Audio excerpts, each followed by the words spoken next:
Hello ನಮಸ್ಕಾರ ಎಲ್ರಿಗೂ. ಶುಕ್ಲಾಂ ವರದರಂ ವಿಷ್ಣುಂ ಶಶಿವರ್ಣಂ ಚತುರ್ಭುಜಂ ಪ್ರಸನ್ನವದನಂ ಧ್ಯಾಯೇತ್ ಸರ್ವವಿಘ್ನೋಪಶಾಂತಯೇ ಏಕದಂತಾಯ ವಿದ್ಮಹೇ ವಕ್ರತುಂಡಾಯ ಧೀಮಹಿ ತನ್ನೋ ದಂತಿ ಪ್ರಚೋದಯಾತ್.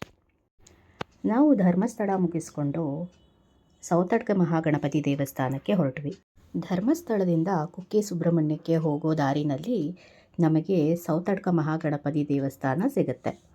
ಈ ದೇವಸ್ಥಾನದ ವಿಶೇಷತೆ ಏನಂದರೆ, ಬೇರೆ ದೇವಸ್ಥಾನಗಳ ಥರ ಈ ದೇವಸ್ಥಾನಕ್ಕೆ ಯಾವುದೇ ಕಟ್ಟಡ ಇಲ್ಲ, ಗರ್ಭಗುಡಿ ಇಲ್ಲ ಮತ್ತು ಗೋಪುರನೂ ಸಹ ಇಲ್ಲ. ಇದೊಂದು ಬಯಲು ಗಣಪತಿ ದೇವಸ್ಥಾನ.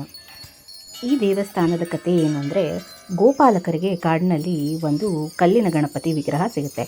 ಆ ಗಣಪತಿನ ಗೋಪಾಲಕರು ಒಂದು ಕಟ್ಟೆಯ ಮೇಲೆ ಪ್ರತಿಷ್ಠಾಪನೆ ಮಾಡ್ತಾರೆ. ಆ ಸ್ಥಳನೇ ಸೌತಡ್ಕ ಗಣಪತಿ ಕ್ಷೇತ್ರ ಅಂತ ಹೆಸರುವಾಸಿ ಆಗುತ್ತೆ. ಇನ್ನು ಈ ದೇವಸ್ಥಾನಕ್ಕೆ ಸೌತಡ್ಕ ಗಣಪತಿ ಅಂತ ಹೇಗೆ ಹೆಸರು ಬಂತು ಅಂದರೆ, ಗೋಪಾಲಕರು ಸೌತೆಕಾಯಿಯನ್ನು ಗಣಪತಿಗೆ ಸಮರ್ಪಣೆ ಮಾಡ್ತಾಯಿದ್ರು. ಅದರಿಂದ ಈ ಗಣಪತಿನ ಸೌತಡ್ಕ ಗಣಪತಿ ಅಂತ ಕರೀತಾರೆ. ಈಗಲೂ ಸಹ ಕೆಲವರು ಗಣೇಶನಿಗೆ ಸೌತೆಕಾಯಿನ ಅರ್ಪಣೆ ಮಾಡ್ತಾರೆ.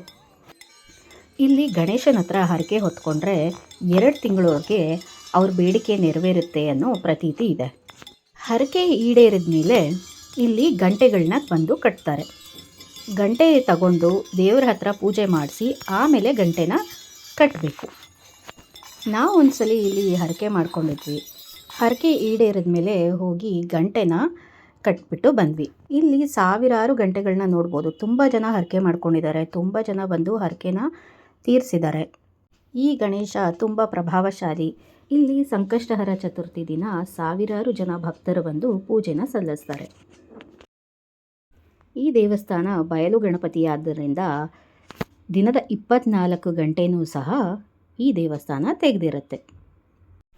ಗಂಟೆಗಳ ಶಬ್ದ ಅಂತೂ ಕೇಳ್ತಾನೆ ಇರುತ್ತೆ ದೇವಸ್ಥಾನದಲ್ಲಿ. ಯಾಕಂದರೆ ತುಂಬ ಜನ ಗಂಟೆ ಕಟ್ಟಿರ್ತಾರಲ್ವ, ಆಮೇಲೆ ಮಕ್ಕಳೆಲ್ಲ ಗಂಟೆಗಳ ಜೊತೆ ಆಟ ಆಡ್ತಾ ಇರ್ತಾರೆ. ಗಂಟೆಗಳ ಶಬ್ದ ಕೇಳಿದ್ರೆ ಮೈಂಡು ಪೀಸ್ಫುಲ್ ಆಗಿರುತ್ತೆ. ಆ ಶಬ್ದ ಕೇಳ್ತಾ ಇದ್ದರೆ ಮನಸ್ಸಿಗೆ ಶಾಂತಿ, ಸಮಾಧಾನ ಎಲ್ಲ ಸಿಗುತ್ತೆ. ಇಲ್ಲಿ ಅವಲಕ್ಕಿ ಪ್ರಸಾದ ತುಂಬಾ ಫೇಮಸ್ಸು. ಅದರ ಜೊತೆಗೆ ಲಾಡು ಪ್ರಸಾದ ಮತ್ತು ತೀರ್ಥನೂ ಸಹ ಸಿಗುತ್ತೆ. ಸೌತಡ್ಕ ಮಹಾಗಣಪತಿ ದರ್ಶನ ಆದಮೇಲೆ ನಾವು ಹೊರಟಿದ್ದು ಕುಕ್ಕೆ ಸುಬ್ರಹ್ಮಣ್ಯಗೆ. ಕುಕ್ಕೆ ಸುಬ್ರಹ್ಮಣ್ಯನಲ್ಲಿ ತುಂಬಾ ರಶ್ ಇತ್ತು. ಯಾವಾಗಲೂ ಕುಕ್ಕೆ ಸುಬ್ರಹ್ಮಣ್ಯನಲ್ಲಿ ರಶ್ ಇದ್ದೇ ಇರುತ್ತೆ. ನಾವು ಸ್ಪೆಷಲ್ ಎಂಟ್ರೆನ್ಸ್ ಟಿಕೆಟ್ ತೊಗೊಂಡ್ವಿ. ಇಲ್ಲಿ ಸ್ಪೆಷಲ್ ಎಂಟ್ರಿಗೆ ಒಬ್ಬರಿಗೆ 100 ರೂಪಾಯಿ ಇರುತ್ತೆ. ಕುಕ್ಕೆ ಸುಬ್ರಹ್ಮಣ್ಯದಲ್ಲಿ ಮಳೆಗಾಲ ಬಿಟ್ಟರೆ ಯಾವಾಗಲೂ ತುಂಬ ಬಿಸಿಲು ಇದ್ದೇ ಇರುತ್ತೆ. ಕುಕ್ಕೆ ಸುಬ್ರಹ್ಮಣ್ಯನ ದರ್ಶನ ಆದಮೇಲೆ ಆದಿಸುಬ್ರಹ್ಮಣ್ಯನ ದರ್ಶನ ಮಾಡಿದ್ವಿ. ಮೀನ್ ವೈಲ್ ನನ್ನ ಚಾನಲ್ನ ಇನ್ನೂ ಸಬ್ಸ್ಕ್ರೈಬ್ ಮಾಡದೆ ಯಾರ್ಯಾರು ವೀಡಿಯೋಸ್ ನೋಡ್ತಾ ಇದ್ದೀರೋ ಪ್ಲೀಸ್ ಸಬ್ಸ್ಕ್ರೈಬ್ ಮಾಡಿಕೊಂಡು ವೀಡಿಯೋಸ್ ನೋಡಿ. ಆದಿಸುಬ್ರಹ್ಮಣ್ಯ ಆದಮೇಲೆ ದೇವಸ್ಥಾನದಲ್ಲಿ ಪ್ರಸಾದ ಇತ್ತು. ಪ್ರಸಾದಕ್ಕೂ ಸಹ ತುಂಬಾ ಕ್ಯೂ ಇತ್ತು. ಸೊ ಕ್ಯೂನಲ್ಲಿ ನಿಂತ್ಕೊಂಡು ಊಟ ಮಾಡ್ಕೊಂಡು ಬಂದ್ವಿ. ನನಗಂತೂ ಕುಕ್ಕೆ ಸುಬ್ರಹ್ಮಣ್ಯದ ಊಟ ತುಂಬಾ ಇಷ್ಟ ಆಗುತ್ತೆ.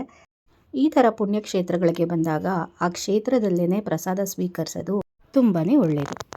ಇನ್ಫ್ಯಾಕ್ಟ್ ಅಲ್ಲಿನ ಊಟ ಮಾಡಬೇಕು ಅಂದರೆ ಪುಣ್ಯ ಮಾಡಿರಬೇಕು.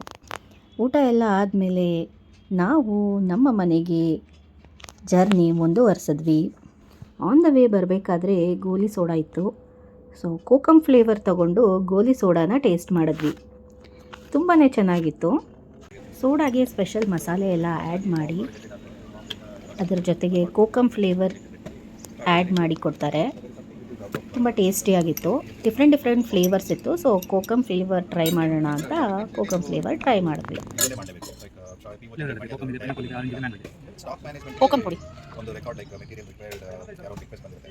ಸೊ ಆ ರಿಕ್ವೆಸ್ಟ್ ನ somebody has to upload. Kokum ನೀರು ಫ್ಲೇವರ್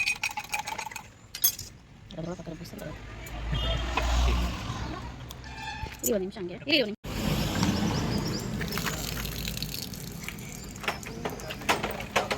ಆಮೇಲೆ ನಮ್ಮ ಜರ್ನಿ ಮುಂದುವರಿತು. ಬರಬೇಕಾದ್ರೆ ಆನ್ ದ ವೇ ನಮಗೆ ಕದಂಬ ಹೋಟೆಲ್ ಇತ್ತು ಊಟ ಮಾಡೋಕ್ಕೆ.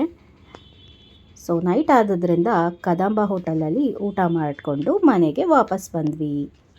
ಇಷ್ಟ ಆಗಿದರೆ ವಿಡಿಯೋನ ಲೈಕ್ ಮಾಡಿ, ಕಮೆಂಟ್ ಮಾಡಿ. Thank you for watching.